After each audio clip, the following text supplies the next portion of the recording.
तो हेलो नमस्कार, आप सभी का फिर से स्वागत है। सत्या विजय शर्मा हूँ, सत्या साहू, और आज अपन स्टार्ट करने वाले सरल रेखा में गति। चैप्टर नंबर 3 है अपने पास में। वैसे जी आपके चैप्टर नंबर 3 है ना, ये 4th चैप्टर के बाद में आना चाहिए, क्योंकि इसमें बहुत सारी ऐसी चीजें आएंगी जो आपको पहले 4th चैप्टर के अंदर पढ़नी होंगी, लेकिन उनके बारे में थोड़ा बहुत अपन यहाँ पर पढ़ लेंगे और बाकी का सारा डिटेल से चैप्टर नंबर 4 के अंदर पढ़ेंगे। तो सबसे पहले अपन लोगों को पढ़ना है सदिश और अदिश राशियां। सदिश किसे बोलते हैं? ऐसी भौतिक राशियां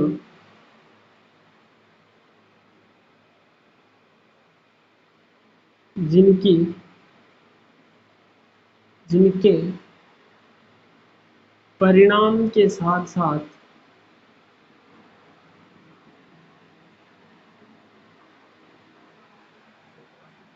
उनकी दिशा भी हो। दिशा भी हो। नाम से स्पष्ट हो रहा, शायद जिसके साथ में दिशा हो। फॉर एग्जाम्पल, आप जैसे कि आप अभी यहाँ पर खड़े हुए हो, तो आप अपने घर पे खड़े हो, पास में आपके 200 मीटर राइट साइड में आपकी गर्लफ्रेंड का घर है। अगर मैं वहां आके आपसे पूछूं कि आपकी गर्लफ्रेंड का घर आपके घर से कितना दूर है, तो आप कहोगे कि 200 मीटर दूर है। अब मेरे क्या है, कम सुनने की आदत। मैं गया 200 मीटर, सीधा चला गया। लेफ्ट साइड में जाना था, सीधा चला गया, 200 मीटर गया दूर, फिर ही नहीं है वहां पर, काम ही खत्म हो गया। अब क्या करें? अब क्या करें? तो मैं फिर वापस आया और मैंने आपको पूछा फिर से कि आपकी गर्लफ्रेंड का घर किधर है। तो आपने जवाब दिया 200 मीटर लेफ्ट साइड में है। तो मैं लेफ्ट साइड में मुड़कर लेफ्ट साइड में गया, तब जाके आपकी गर्लफ्रेंड का घर मिला। यानी कि आपको, जैसे कि यहाँ आपका घर था और यहाँ आपकी गर्लफ्रेंड का घर था, तो यहाँ जाने के लिए आपको दिशा भी बतानी पड़ी। मैं क्या पहले ऐसे जा रहा था, लेकिन फिर आपने मेरे को दिशा बताई कि आप ऐसे जाओ 200 मीटर, तो आप मेरी जीएफ के घर पे जाके पहुंच जाओगे। अब क्या करोगे मेरे जीएफ के घर पे जाके? राखी बंधवाऊंगा। ठीक है, राखी बंधवाऊंगा उससे। तो कुछ ऐसी राशियां होती है जिनके परिणाम के साथ साथ उनकी दिशा का ज्ञात होना भी जरूरी होता है। तो वो राशियां क्या कहलाती है अपने पास में? सदिश राशियां। फॉर एग्जाम्पल अपन बात एग्जाम्पल के लिख लेते हैं एक विस्थापन। वैसे इसको डिटेल से अपन चौथे चैप्टर के अंदर फिर से पढ़ेंगे। अदिश राशियां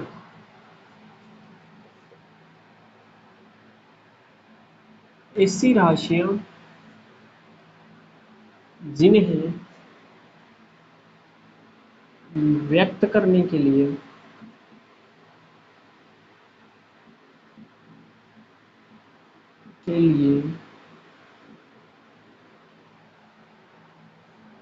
केवल परिणाम की आवश्यकता होती है। फॉर एग्जाम्पल, आप किसी का भी द्रव्यमान मापोगे ना, तो वो क्या दिशा पर डिपेंड करेगा। आप मेरे लेफ्ट साइड में मापो या फिर मेरे राइट साइड में आके वजन मापो, हर बार वजन का मान सेम ही आने वाला है। अब अपन पढ़ लेते हैं गति के बारे में। गति किसे बोलते हैं? चैप्टर की शुरुआत कर। देखो, सरल रेखा में गति आपके चैप्टर का नाम है ना, यह आपको कहीं कहीं पे मिल जाएगा। एक विमीय गति, इसको और भी बोलते हैं अपन एक विमीय गति। दो नाम है इसको, कहीं पर भी किसी भी नाम से मिल सकता है। अगर बोर्ड्स की बुक है आपके तो उसके अंदर शायद एक विमीय गति भी लिखा हो कहीं पे, या फिर सरल रेखा में गति भी लिखा हो सकता है। गति की डेफिनेशन क्या होती है? किसी वस्तु की स्थिति का वस्तु की स्थिति का समय के साथ परिवर्तन।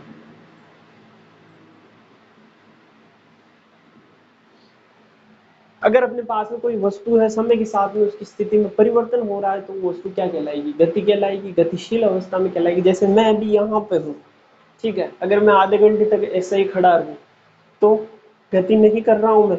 अगर मैं यहाँ से उठकर यहाँ चला आया तो क्या हुआ? मैंने गति की, यानी कि मेरी स्थिति में परिवर्तन हुआ।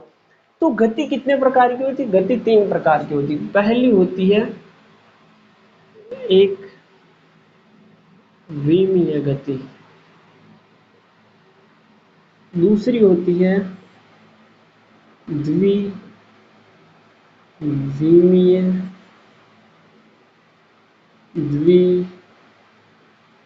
द्विविमीय गति, तीसरी होती है अपने पास में त्रिविमीय गति।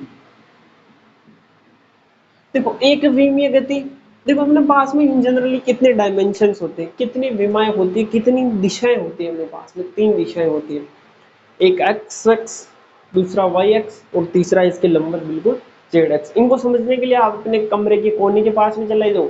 एक दीवार वाला जो अपने पास में लाइन आएगी नीचे वो एक्स एक्स रहेगी, दूसरी वाली लाइन आएगी वो कौन सी रहेगी? वाई एक्सिस, और ऊपर वाली नीचे से ऊपर वाली लाइन रहेगी वो क्या आएगी? जेड एक्सिस रहेगी आपके। तो अगर कोई भी गति हो रही वो एक ही विमा यानी कि एक ही दिशा में हो रही हो, जैसे कि ये अपने पास में एक विमा है, इसको एक्स मान लो, वाई मान लो या जेड मान लो, अगर कोई भी गति हो रही केवल इस पर गति कर रहे हैं अपन, तो अपने कौन सी गति होगी? वो एक विमीय गति हो जाएगी। फॉर एग्जाम्पल अगर आप एक रस्सी ले लो, ठीक है, एक धागा बांध लो, उस पर अगर आप चींटी को चलवाओ तो वो क्या करेगी? ना इधर जा सकती ना इधर जा सकती, बस उसका क्या है? सीधे जाना है उसमें। तो एक ही दिशा में जाएगी, गति करेगी, तो उसकी कौन सी गति होगी? वो एक विमीय गति होगी। द्विविमीय गति ऐसी गति जिसके अंदर उसको 2 दिशाओं की जरूरत पड़ती हो। जैसे कि ये बोर्ड है अपने पास, मैं इसके ऊपर चींटी को छोड़ दूं तो चींटी ऐसे भी जा सकती है, ऐसे भी जा सकती है, ऐसे भी जा सकती है।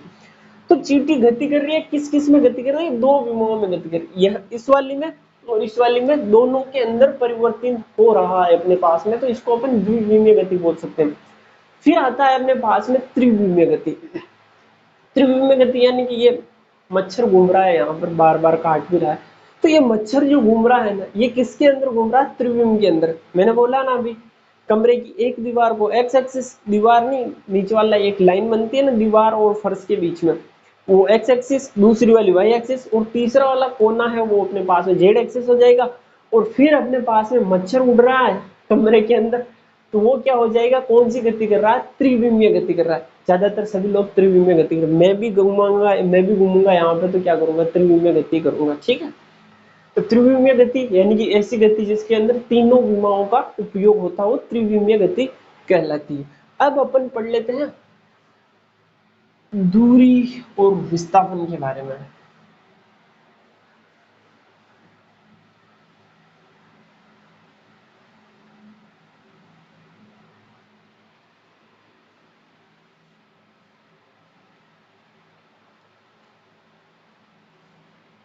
दूरी, दूरी की डेफिनेशन होती है किसी वस्तु की 2 स्थितियों के पथ की लंबाई क्या कहलाती है? अपने पास में दूरी कहलाती है। जैसे अपने पास में यहाँ पर कोई पॉइंट है, यहाँ पर जाना है, मैं यहाँ से यहाँ पर भी जा सकता हूँ, यहाँ से ऐसे ऐसे घूमता घूमता घूमता घूमता, फिर यहाँ से घूमता घूमता घूमता वापिस यहाँ से घूमता घूमता यहाँ जा सकता हूँ। एक ऐसे भी जा सकता हूँ, एक ऐसे भी जा सकता हूँ। ये अपने पास में मैंने हर बार पथ अलग अलग लिया, हर बार पथ अलग अलग लिया, तो हमारे पास में हर बार दूरी भी अलग अलग है, जबकि अपने पास में पॉइंट तो यही है, फिक्स है, लेकिन अपने पास में दूरी हर बार अलग अलग गई। तो अपन किसी पॉइंट से, एक पॉइंट से चलकर दूसरे पॉइंट पर जाते हैं तो कौन सा पथ लेते हैं अपन, उस पर डिपेंड करता है दूरी का मान। तो दूरी क्या होती है? जो अपन ने पथ लिया ना एक पॉइंट से दूसरे पॉइंट तक जाने के लिए, उस पथ की लंबाई होती है दूरी। अब विस्थापन होता है अपने पास में, दूसरा होता है विस्थापन।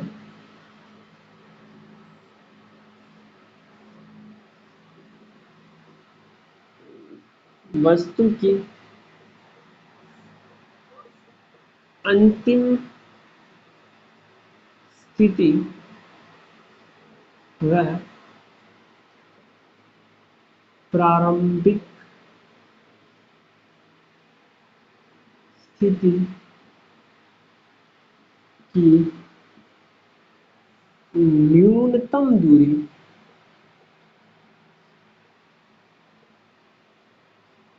अपनी क्या कहलाता है, विस्थापन। देखो पहले वाला एग्जाम्पल देखते हैं, ये अपने पास में पॉइंट है, यही पॉइंट है, एक ऐसे जा रहा हूँ, एक ऐसे जा रहा हूँ, एक ऐसे ऐसे घूम के यहाँ से फिर यहाँ से फिर ऐसे जा रहा हूँ, तीन रास्ते लिए मैंने। लेकिन यहाँ से यहाँ तक की न्यूनतम दूरी तो कौन सी होगी, अगर मैं यहाँ से सीधा यहाँ चला जाऊँ तो ही अपने पास में क्या होगी, न्यूनतम दूरी होगी। यानी कि यहाँ से यहाँ तक का अपने पास में विस्थापन कितना हुआ, मान लो मैं ये 200 मीटर मान लूँ, इससे मेरे पास में 2 किलोमीटर आ रहा है और इससे अपने पास में 300 मीटर आ रहा है। तो अपने पास में ये हमेशा न्यूनतम दूरी की सीधी मापोगे दूरी दोनों दो बिंदुओं के बीच में हमेशा, तो वो अपने पास में क्या होगा, विस्थापन होगा। विस्थापन एक सदिश राशि होती है। क्या लिखो, देखो यहां लिखो,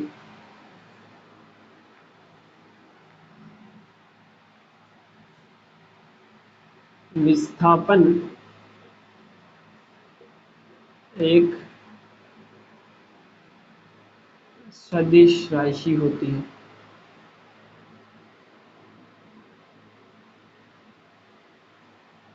ठीक है, कैसे होती है इसको जरा समझो। विस्थापन हमेशा न्यूनतम दूरी होती है हर चीज की।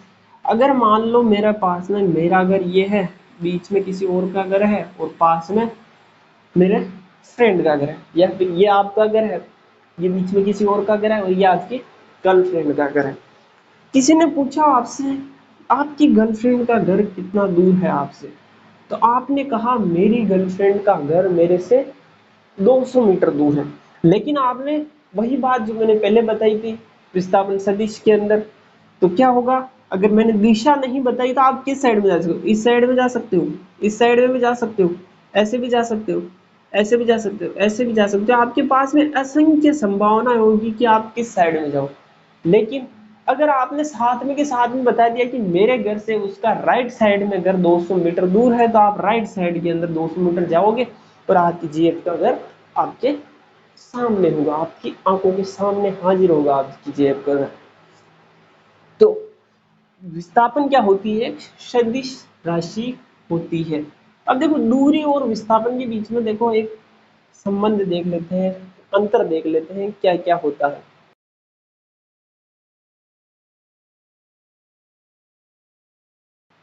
ये अपने पास में दूरी, इस साइड में अपने पास में है विस्थापन। दूरी क्या है, अदिश राशि, विस्थापन क्या है, सदिश राशि।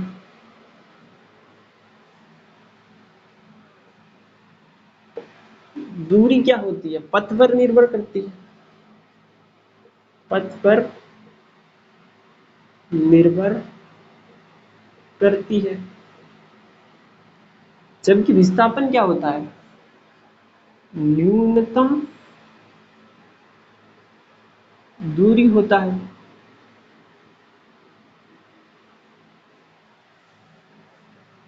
दूरी कभी भी शून्य नहीं हो सकती,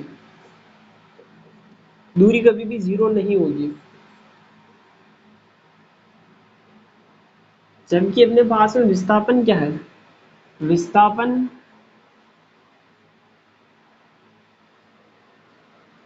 शून्य हो सकता है। दूरी ऋणात्मक नहीं होती है, ठीक है, विस्थापन ऋणात्मक हो सकता है।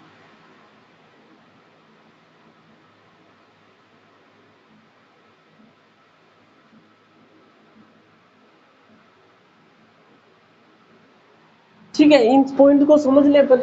जैसे कि पहला तो अपन ये समझ लेते हैं कि दूरी कभी शून्य नहीं हो सकती, ये दो तो अपन ने पढ़ लिया, दूरी कभी शून्य नहीं हो सकती, इसके बारे में पढ़ लिया। जैसे कि आप पार्क में जॉगिंग करने गए, ठीक है, पार्क में जॉगिंग करने गए, पार्क था आपके वृत्ताकार, यहाँ से आपने जॉगिंग शुरू की, यहाँ से जाकर आपने एक पूरा चक्कर लगा लिया। अब यहाँ से आपने कुल कितनी दूरी तय कर ली, एक चक्कर लगा लिया, यानी पूरा वृत्त का परिमाप हो गया, कितना हो गया 2πr। ठीक है, ये अपने पास में कुल तय की गई दूरी आ गई। लेकिन अब आपसे कोई पूछ ले विस्थापन कितना होगा, यही प्रारंभिक बिंदु, यही अंतिम बिंदु, दोनों के बीच की न्यूनतम दूरी कितनी हो गई 0। तो विस्थापन कितना हो गया 0। यानी दूरी तो कभी शून्य नहीं हो सकती, लेकिन विस्थापन शून्य हो सकता है। अब विस्थापन दूरी ऋणात्मक कभी भी नहीं हो सकती। जैसे आपने यहां से स्टार्ट किया, इस साइड में गए 2 मीटर और वापस इस साइड में आ गए आप 4 मीटर, तो टोटल दूरी कितनी हो गई अपने पास में 4 और 2 6 मीटर आपके पास में टोटल दूरी हो गई। लेकिन आपके पास में इस कंडीशन में अगर आपसे कोई पूछ ले कि आपके पास में टोटल विस्थापन कितना हो गया, तो क्या बोलोगे?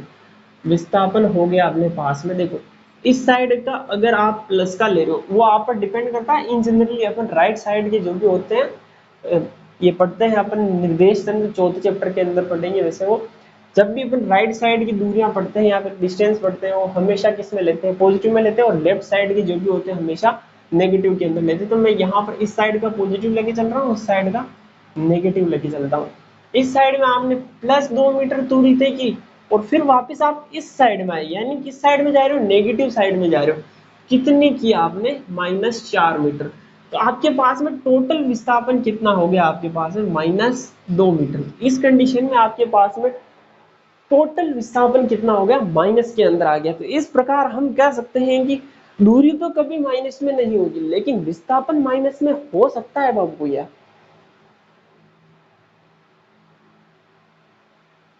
जैसे कि एक एग्जांपल देखते हैं अपन,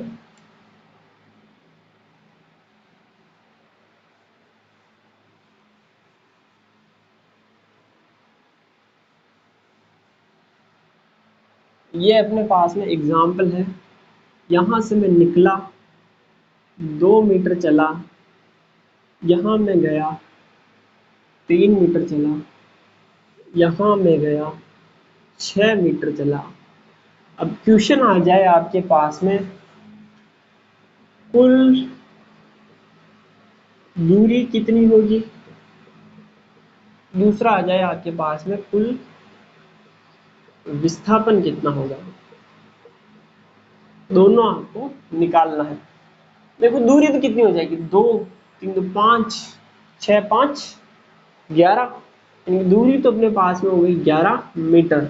लेकिन विस्थापन कैसे निकालोगे? विस्थापन देखो, इसको यहां से यहां तक मिलाओ। विस्थापन क्या करना, अपने को ये वाली दूरी ही याद करनी है। यहाँ से यहाँ मिला है, ये 3 मीटर, तो ये भी कितनी हो गई 3 मीटर। ये अपने पास में 2 मीटर, तो यहाँ से यहाँ तक अपने पास में कितनी 2 मीटर, बचा कितना 4 मीटर। तो ये अपने पास में कितना आ जाएगा, √4 मीटर प्लस 3 मीटर का स्क्वायर। पाइथागोरस प्रमेय लग जाएगी ना, समकोण त्रिभुज बन रहा है इसलिए। 16 9 25, तो 5 मीटर अपने पास में आंसर आ गया। तो विस्थापन कितना हो जाएगा इसके अंदर, 5 मीटर। तो इस वीडियो के अंदर बस इतना ही। अगर वीडियो पसंद आया तो वीडियो को लाइक शेयर और चैनल को सब्सक्राइब जरूर करें। मिलते हैं अगले वीडियो के अंदर, तब तक के लिए पढ़ते रहो, बस पढ़ते रहो।